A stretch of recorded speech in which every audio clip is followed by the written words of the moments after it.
All right, we're back here with The Truth with Andrew Washington and Frank Herrera, and we are finally here at the moment that we've been anticipating. Absolutely. Of a man who's got stories upon stories, the man who's been inside the minds of serial killers, Mr. William Steele. Hello, Andrew. Frank, thank you for having me. Thanks for coming on. We appreciate it. I don't even know where to begin, except the first part is that, hey, you're from Brooklyn.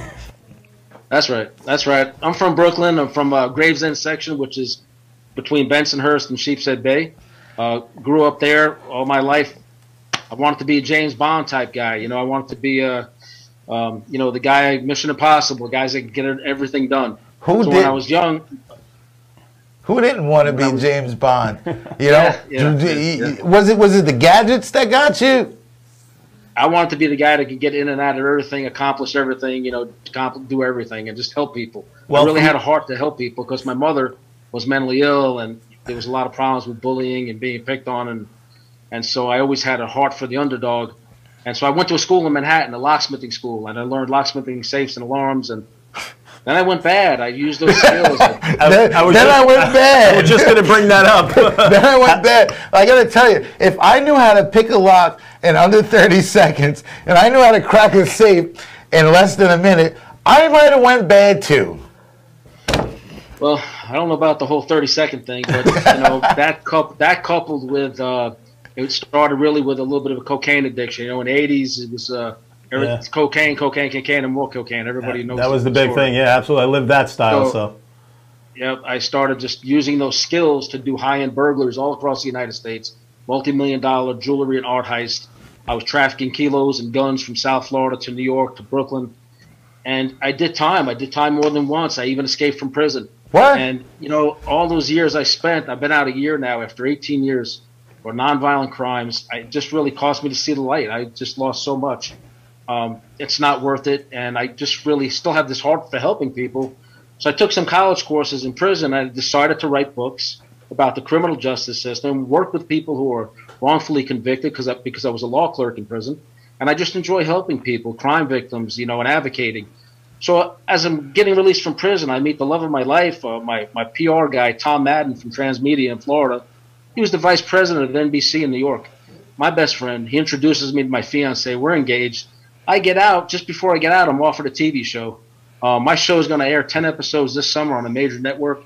We're looking for more locations and things and places to film, you know, New York, South Florida, God knows where else. So now I write books. You know, I write books. I'm on YouTube. I'm going to be doing a show similar to this on YouTube, William Steele Author on YouTube. Please like, subscribe, you know, the routine. This is what I do for a living now. You know, I try to tell stories that'll help people and shed light on the things I've been through in the criminal justice system and some of the characters that I've met along the way. Wow, that's awesome.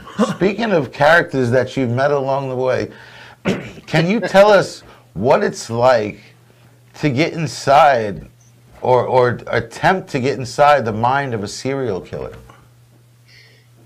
Well, when I met, for example, Robert Durst, the wealthiest serial killer in American history, early 80s, we bumped into each other. You have to read the book, Sex and the Serial Killer, My Bizarre Times with Robert Durst. It's on my website. It's on Amazon, WilliamSteeleAuthor.com. I met him at a time when I wasn't trying to reform my life, and he asked me if I was the type of locksmith willing to cross the line, and I said, sure, if the price is right. I quickly caught on through Susan Berman, the lady he murdered in California, that he was a murderer, and they had killed his wife, Kathy, in New York. They're from Long Island as well. Right. So Kathy Durst's murder's never been solved. He just got convicted in California for one of his murders, for killing the Jewish mafia princess, you know, Susan Berman. And so we went out to the trial in June. I met with the lawyers and everybody, and one of the lawyers, you know, tried to get me not to say anything and not to write the book and have the case go away. And he started screaming at me in the courthouse, Los Angeles courthouse. And then he caught himself because the bailiff and everybody heard it. He shook his hand, apologized. But so to get in their mind at that time was, for me, more of a, I was honestly looking to trap him in some blackmail, just like, you know, record what he was saying, because he started telling me about his obsession with killing, you know, doing rough things with women and then killing them. He was almost trying to groom me. I was about 20 years old. I think he was about 40 at the time, like early 80s. And so mine was really selfish motivation, but I wanted to find out where he buried or hid Kathy Durst's body. And I discussed what he told me in the book and how I recorded it, and the suitcase with something in it that he came over with, and stuff that he brought to my house years ago, in the 80s, 90s. And then there came a point years later, he tried to kill me. I tried to kill him. Wow. And I was trying to really avoid him because he's way more wealthy and dangerous than me. And, I was just trying to avoid him. That's the serial. I got to ask you, William, as a 20-year-old, hearing some of the things that he's telling you, did your brain go to like, oh my God, this dude's going to try to kill me? Or like you said, it was for selfish reasons that you wanted to get closer so you can get more information? And was it to be the first guy to help solve the crime? Or was it to get some type of like, hey, I helped? Well, he would have women come to my house in Brooklyn because, in Manhattan, everybody knew him. His family is like worth billions. He's worth $100 million to this day. He's dead now, about 2 months ago. Right. But so he would bring these women over to my house, and I'd let him do that, get high, whatever, drink. And I wouldn't participate, but I would charge him, for use of the place, maybe bring them some Coke or whatever. And so he would hang out there away from the glaring eye of his family. And, so I was extracting money out of him, but I was trying to get the whereabouts of Kathy's remains for the family more than anything. Sure, have him held accountable. There was times like, he was bisexual. I'm not not curious. But he tried to not even curious. Yeah, he tried to invite me like to this threesome he was doing, whatever, with these women he had over. And he's, got nothing on. And, and I just got so mad because I already made myself clear, and I jumped on, I strangled him. So we had quite the history. And then I ended up getting some incriminating photos from him, and he wanted them back over years. He kept trying to get them back from me. And I wasn't having it. He wasn't going to get them. And then I ended up getting locked up and losing touch with him. So that's how I knew him. So wow, your time in prison, did you use that time to cultivate your writing? I heard you mention some things about doing good. You were a law clerk. You were trying to do stuff to help free some of the wrongly accused. And now that's not right, because you felt you were wrongly accused. You just felt that was the right thing to do because of the situation you were in and you were seeing it firsthand. Is that a little bit correct? Right. It's horrible, because essentially I have a good heart.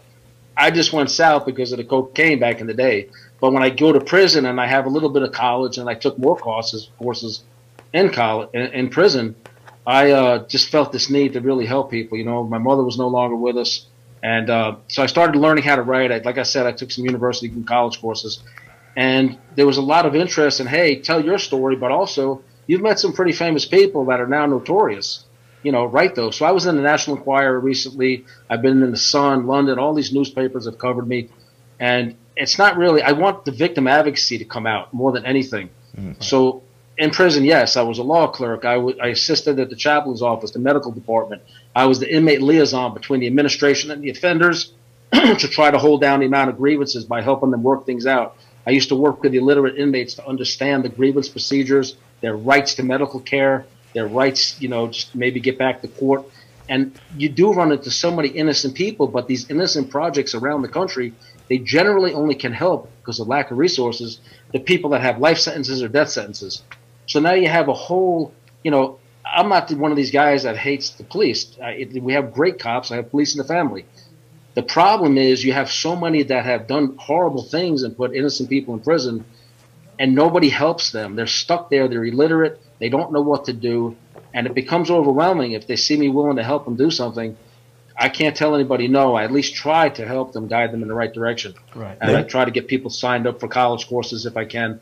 But I always stayed involved with positive things in prison. And, the end result is, I've had a big change of heart about my lifestyle and all the harm it was causing. Interestingly, I got out a year ago.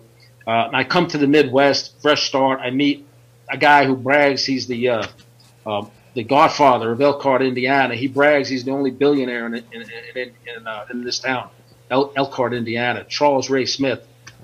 Well, he's suspected of being a serial killer now, and he just got arrested a few weeks ago, facing 120 years. He tried to sell me, of all people, a house he didn't own tried to sell my fiance a cure for leukemia, a fake cure.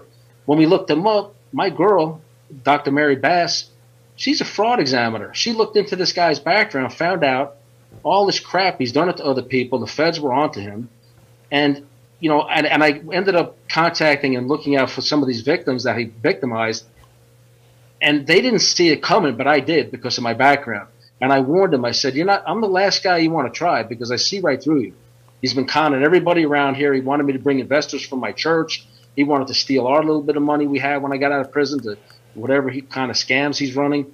And then he killed his girlfriend. He bragged about, allegedly. Anyway, he bragged in front of several people about killing Trina McCreary. So we want justice for Trina and her family. She was his girlfriend. She was abused. She turned in a cell phone to the feds to make the case against him. And he found out about it, however, and killed her, told us how he did it. And, you know, he's not charged with that, but he's on an ankle monitor now. And you just had threatened just about everybody in the case, like 9 people. He said he was friends with Angelina Jolie. He wanted to kill Brad Pitt. All this crazy things coming from this one guy. And the more you unpeel this onion, so much of it is true. I'm a little confused about something, William. Yep. You said he's facing 120 years, but he's out with an ankle bracelet? The guy is got a mansion on the river here. He's got a bunch of Harleys, tricked out Harleys and sports cars, open titles, because he stole them from everybody on bogus investment scams, or most of them, you know, allegedly. And so he has not taken care of his health, though he got a few toes amputated because of diabetes. He's riding bikes. He's racing around sports cars. He's scamming people up and down stairs in his mansion, you know, there all the time. But he tricked the judge to believe he was immobile and in bed for 3 years. Wow. So the FBI clarified that the next day, the prosecutor, and said, Your Honor, he perjured himself the day before because the FBI's had him under surveillance for almost 18 months, and he's been to Florida. I introduced him to my best friend's girlfriend. He went down there trying to scam her. I'm going to buy her a $3 million house, scam the neighbor, scam this one, scam that one, you know, and then he entraps innocent people. When the victims go to complain, he entraps them. He'll give you a laptop loaded with child porn, and then you get arrested for that laptop 2 weeks later. The feds will knock your door down. Wow. and go right to that laptop. He did this to Dr. Leslie Marlin Scholl, who just got released from prison, lied, tried to give him the laptop. He discovered it and got rid of it after he stole over $1 million from Dr. Scholl, over $1 million, and a gun collection, $300,000-$400,000 gun collection. Put him in prison because some of the transfers of some guns wasn't legal or whatever, but claimed he was going to kill his wife and his divorce lawyer. None of it was true. The feds dropped the charges, but still put him in prison. That's crazy. So You were talking about some other high-profile people, and I was reading up on you, and when you would, like, you know, do these robberies, like with the jewelry and the art, you would go down to Palm Beach to fence them. Is that correct? that's right. All right. So you met another high-profile gentleman down there in Palm Beach. You want to tell us who he was? Right. So all my years of doing things, I would do something and then usually fly somewhere else to sell it. So I had, you know, fences, you know, people that buy stolen stuff in New York, 47th Street, Diamond District, Vegas, you know, California, South Florida. South Florida is big in Miami, Palm Beach. Worth Avenue is the most wealthy street down there, sort of like Rodeo Drive. Right. And so I was at my fences place to sell him something, and I saw this guy put his hand down some, you know, young lady's pants from behind. And so I followed him out, and I was going to confront him, but I was wanted. I had a gun on me in my briefcase with a silencer on it, jewelry, stolen jewelry, and I just broke my appointment with this guy. And I followed this guy to a place called Taboo on Worth Avenue. And I confronted him. It turned out it was Jeffrey Epstein. So I stayed in touch with him for a few years and, you know, threatened basically to kill him that day. And I map out the story in the book behind me right here. That one? Yeah. So it's all over. It's like that one. Well, I'm new at this, so I look that way really. We do. I know we do the same thing for a while. We still do it. So. We do it all the time. Now, from what I read, the girl was very, like you said, she looked like a Jodie Foster in Taxi Driver, a very young girl, 13, 14-year-old looking. Is that correct? She looked exactly like a Taxi Driver era 13-year-old Jodie Foster. And if I wasn't wanted in such a busy place, I would have, you know, whatever I would have done then. But I'll call the cops. Turn the silence and I on. warned them. I said, my friends got video cameras there, so that's on camera, whatever you did. he talked his way out of it by saying it was his niece and they were playing. And then I guess he realized I was onto him and followed him to that restaurant. And she had her story straight, said the same thing. And I said, he doesn't look like he's your uncle. I said, you're both full of shit. And, you know, if I met him somewhere else, he wouldn't have come out, you know, too good right now.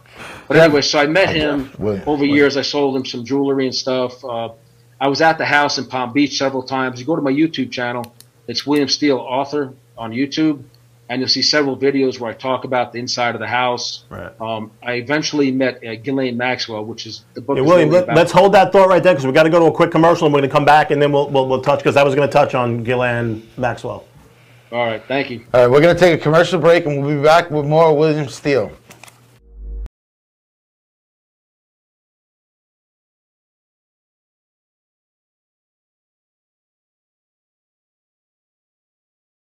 Hi, this is William Steele coming to you from somewhere undisclosed location in the Midwest while working on my TV show for a major network that will air this summer. Stay tuned.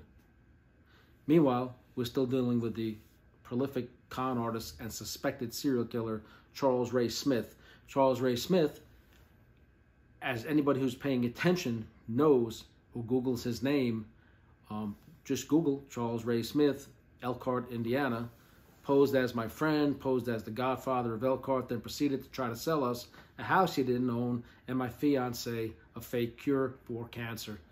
He was recently arrested for swindling numerous people, and he's facing 120 years in prison. Well, he also bragged about murdering his girlfriend, Trina McCreary. Trina turned in a cell phone to the FBI and was assisting them because she was sick of his abuse, sick of him conning her friends and everybody out of money. And we're talking about millions of dollars overall. Well, he ended up allegedly murdering her by his own admission to several of us. You know, he's been recorded admitting this. Well, so we're dealing with that. He's now on house arrest trying to get more movement to another location to be able to work. Well, the man's never worked a day in his life. I warned him repeatedly, don't pose as my friend and try me in any way. I'm not a tough guy. I do have a strong faith in God, but I'm not stupid. I'm from New York. I've done some time, and he tried to run the most petty scams on me. And somebody very close to me labeled him the Cornbread Cosa Nostra because he didn't know what he was dealing with when he came across me. He's threatened to kill me now and numerous other people, including Brad Pitt. He claims for Angelina Jolie. So you tell me, follow this case. It's a big case. It's being prosecuted in the federal court in South Bend, Indiana. And it's the case of Charles Ray Smith. You can go to the Goshen News and find out how he entraps people and sends innocent people to prison once he rips them off for hundreds of thousands of dollars, even millions. And he did it to my friend, my new friend, Dr. Leslie Marlin Scholl. Put him away for 13 years. That man lost 5 of his minor children. We're trying to help him get his medical license restored. He was released recently from prison. Keep him in prayer to restoration of his medical license. And I thank you for your support. I've been out of prison a year now, and I'm advocating for victims. I have the love of my fiance, Dr. Mary Bass, and some good people in my corner now, and I'm grateful to have this new life. It's much more rewarding than the old one, and thank you again for your support. Please, if you're on my YouTube channel, hit that subscribe button. Like, subscribe. I'm trying to build that up. Writing books, and that is what I do for a living now, and I appreciate your support. Thank you so much.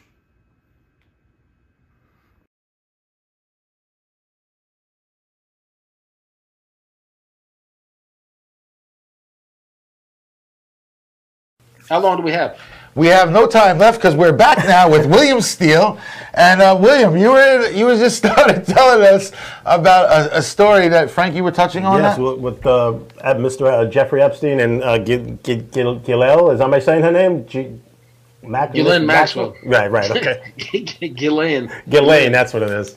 I used to just call her G. In fact, my book was going to be called The G Spot, but I figured a little inappropriate.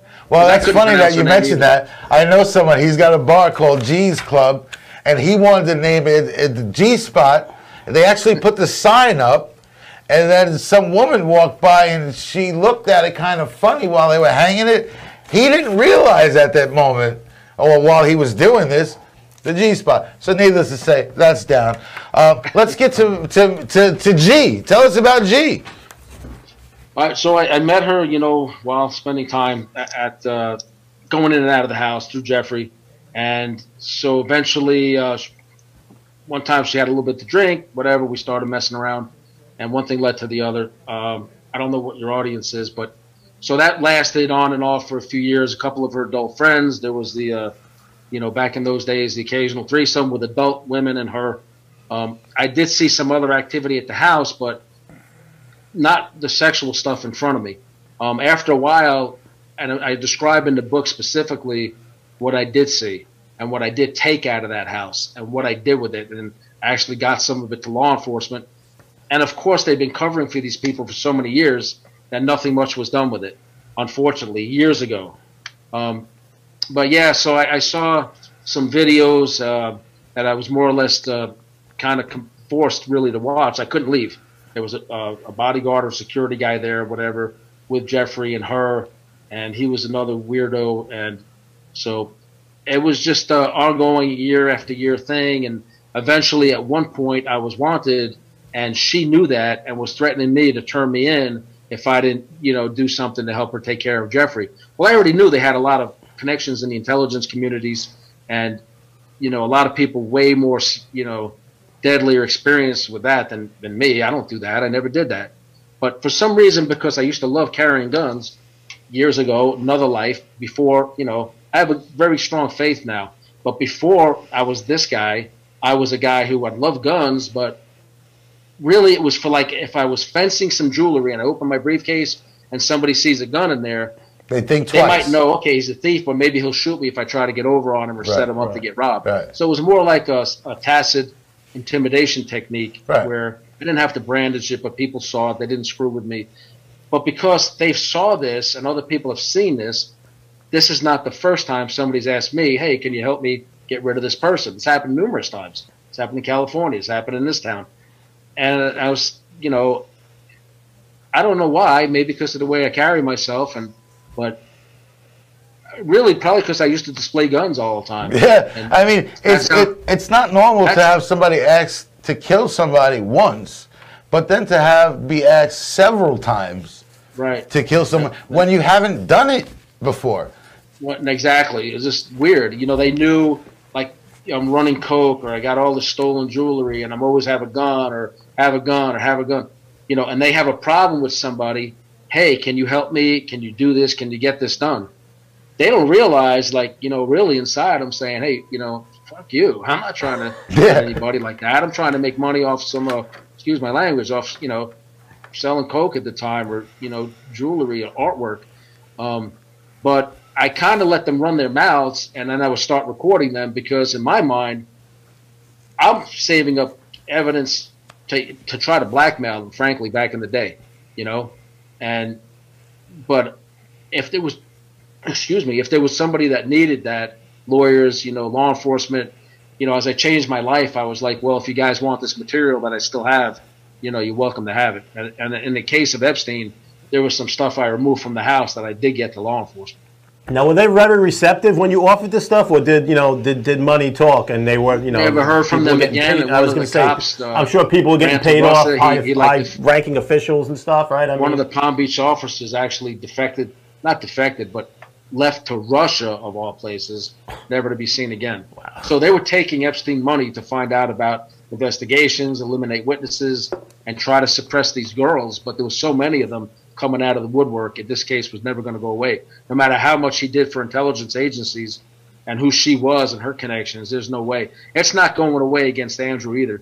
If you look at the interview I did, if you read my book, you'll detail what I personally saw and what I did with it concerning Prince Andrew, Mick Jagger, certain politicians. You know, we don't want to take sides here, but you know, I'll tell you what I did with them, and that book describes exactly what I saw.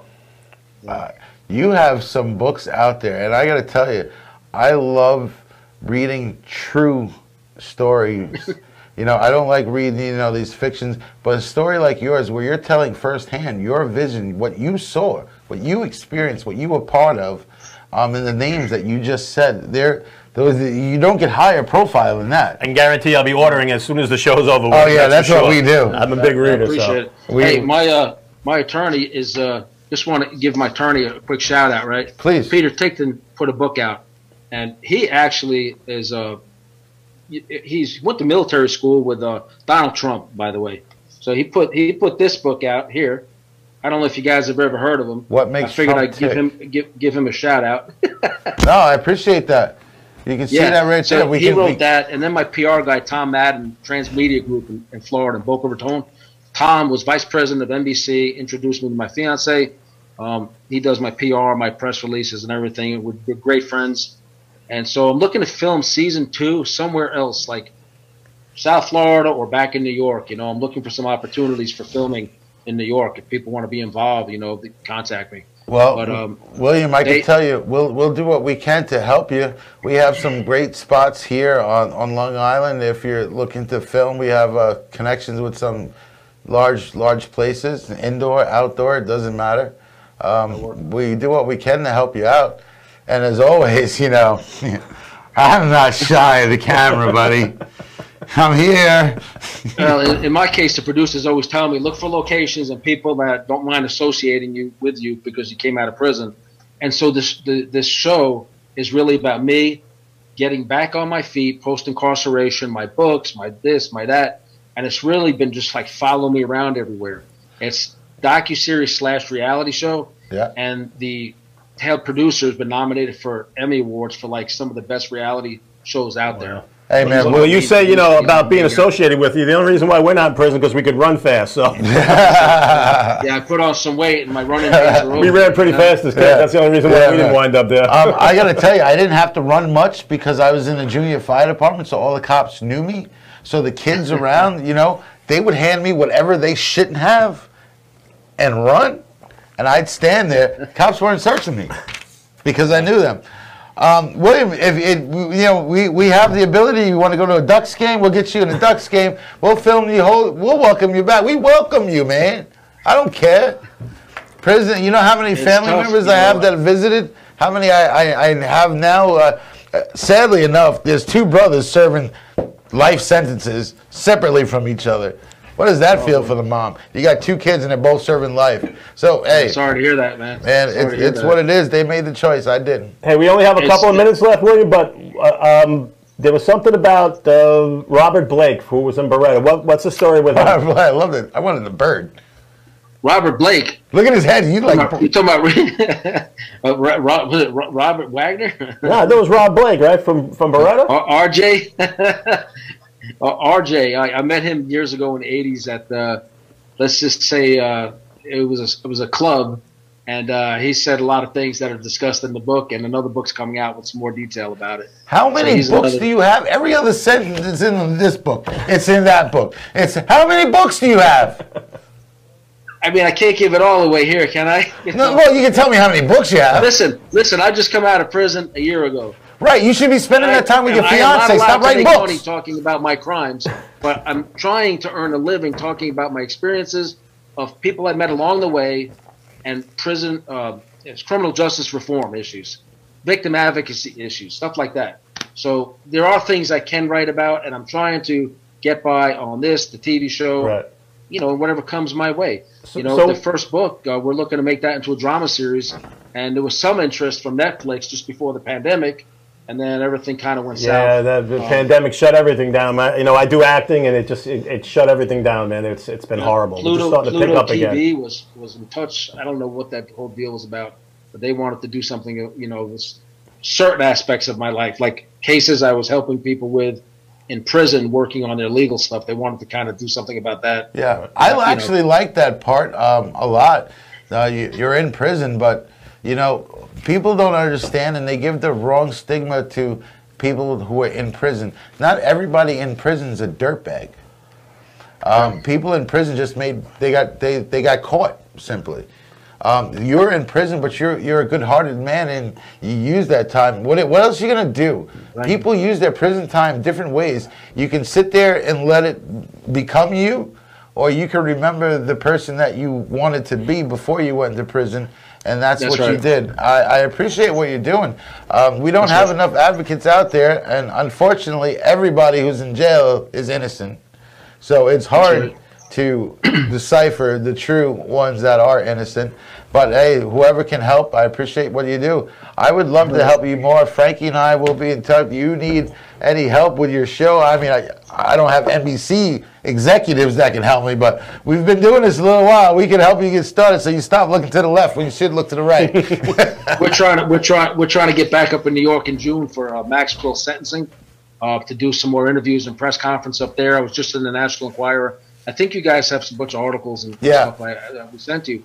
But we're going to be going there for that as well as get married. So hopefully in June, if we could film a couple episodes in June, that would be good. Awesome. Hey, and if you're here in New York in June, you're more than welcome to come back on, come in studio, and we can pick this up. We'd love to have you. Right where you leave off. By then, I'll have read one of your books, and we can talk some more. We need a 2-bedroom, man. Everybody got a 2-bedroom? We can come up there next week. Oh, we got everything around for you. Don't worry about it. I have so many real estate people, it's not even funny. Yeah. I was in real estate also. I used to sell houses in New York, and I combined my skills. Yeah. I used to pose as Donna Karen's brother and go see houses that were like open houses or appointments, and then go back a few weeks later and, $3, $4, $5 million houses all over the ocean. Yeah. Just all kinds of, ridiculous things that I was doing that I'm not proud of now, But, I literally would go see them, and I was Donna Karen's brother. And can you imagine just sitting with him at a bar? House, and she's doing a fashion show in Milan right now, and she wants me to film everything. And, it's in the 90s or whatever. And I get all the information, the floor plan, and that's crazy. And you go home and make your plan. Yeah. Like I said, I'm not proud of it, but that's what it was at the time. Hey, we all did stuff we're not proud of, and it's all led to us being who we are now. So you take the good with the bad, you learn from the bad, and you improve on the good. And it looks like you've done that. Absolutely. William, I thank you very much for your time. Remember that, man. I'm a victim advocate now. I advocate for the wrongfully incarcerated. And in front of all my books, I add this, and it says, all that's needed for the triumph of evil is for good men to do nothing. So it's time for me to go back to being that good man and, use my experiences to help other people. Well, I appreciate you, William. I thank you for coming on. I definitely want to have you back on again. Like I said, when you come to New York, and if you get here in June, please let us know. Come down. If you need anything, you want to just reach out to Frankie or myself. We'll be more than oh my God! There he goes. He's got he was holding on to that. He was holding. Hey, wait. Let me ask you a question. How are you going to feel when judges are met next year? I don't even want to talk about it. Yeah. Well, let Cashman keep doing what he usually does. Don't sign their own players and sign all the outsiders and see in these colors next year. William Steele. Like Trump becoming a Democrat. Oh, Lord. William Steele, thank you very much. Wait, thank you very much for coming out. We enjoyed it. I appreciate you. Thank you. Thank you for all my supporters. Hey, go to YouTube, William Steele author. Thank you. That's William Steele. It's Andrew Washington and Frank Herrera. This has been The Truth with my man who is out again next week. I'm going on vacation. And then we have Brandon Brass standing in. We have Georgia Rose. We're keeping it in the family. Strong Island Television's Georgia Rose from Soul Space is going to be our guest, and we're going to have a good time. That's our show for tonight. Thank you, and have a good night. Thanks again, William. Appreciate you. Thank you, everybody. Good night.